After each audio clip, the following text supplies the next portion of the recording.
जगद्गुरू संत तुकाराम महाराज पालखी सोहळा 2024 निमित्त माऊली ग्रुप दौंडतर्फे पाटस बारामती रोडवरती मोठ्या प्रमाणात अन्नदानाचा कार्यक्रम ठेवण्यात आला। जवळपास 8 वर्षापासून हा उपक्रम सुरू आहे।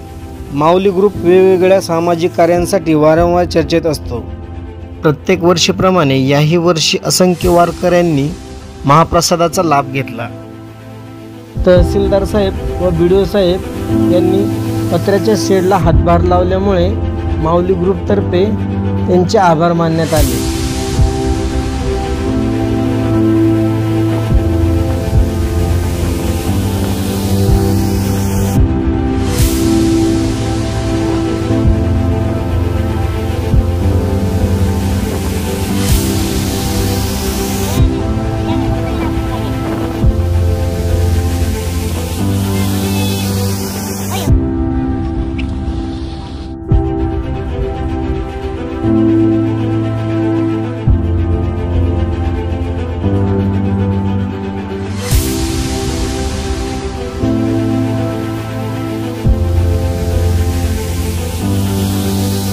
आपल्या जवळील बातम्या आपल्यापर्यंत लवकरात लवकर पोहोचण्यासाठी आमच्या भारत न्यूज लाईव्ह बुलेटिन चॅनलला आत्ता सबस्क्राईब करा।